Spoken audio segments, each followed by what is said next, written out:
Continuous ആയിട്ട് നിൽക്കുന്നില്ല, അല്ലെങ്കിൽ കഠിനമായ വേദന, തലകറക്കം, ഇങ്ങനെയുള്ള പല പല പ്രശ്നങ്ങളുമായിട്ട് വരുന്ന കുട്ടികൾ ധാരാളമാണ് ഒ പിയിൽ.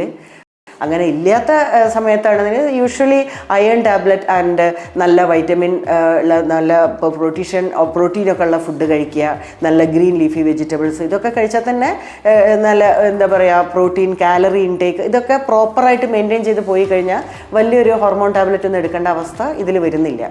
അയൺ സപ്ലിമെൻറ്റ്സ് വേണ്ടി വരും, പക്ഷേ കുട്ടികളുടെ സ്കൂൾ ഡേയ്സിനെയൊക്കെ അഫക്റ്റ് ചെയ്യുക, വല്ലാത്ത നമ്മളുടെ ഡെയിലി ആക്ടിവിറ്റീസ് റുട്ടീനെ അഫക്റ്റ് ചെയ്യുന്ന രീതിയിൽ ഇത് സിവിയർ ആവുന്ന സമയത്ത് നമുക്ക് ഹോർമോൺ പിൽസ്, അതായത് ഈസ്ട്രജൻ പ്രൊജസ്ട്രോൺ കോമ്പിനേഷൻ ടാബ്ലറ്റ് 21 ദിവസം, ചിലപ്പോൾ അത് 6 months വരെ കണ്ടിന്യൂ ചെയ്യേണ്ടി വന്നേക്കാം, അല്ലെങ്കിൽ പ്രൊജസ്ട്രോൺ ഓൺലി പിൽസ്, ഇതൊക്കെ വരും. പിന്നെ ലൈഫ് സ്റ്റൈൽ ചേഞ്ചസ്, കുറച്ച് ഒബേസ് ആയിട്ടുള്ള കുട്ടികൾ അല്ലെങ്കിൽ ഈവൻ ലീൻ ആയിട്ടുള്ള കുട്ടികളാണെങ്കിലും റെഗുലറായിട്ട് എക്സസൈസ്, ഒരുപാട് മധുരം ചോക്ലേറ്റ്സ് ഒക്കെ കുറച്ച് കട്ട് ചെയ്യുക, ഇതൊക്കെ വളരെ അത്യാവശ്യമായിട്ടുള്ള ഇതിൽ വരുന്നതാണ്. ജീവിതശൈലി ചേഞ്ച് ചെയ്യുക എന്നുള്ളതാണ്.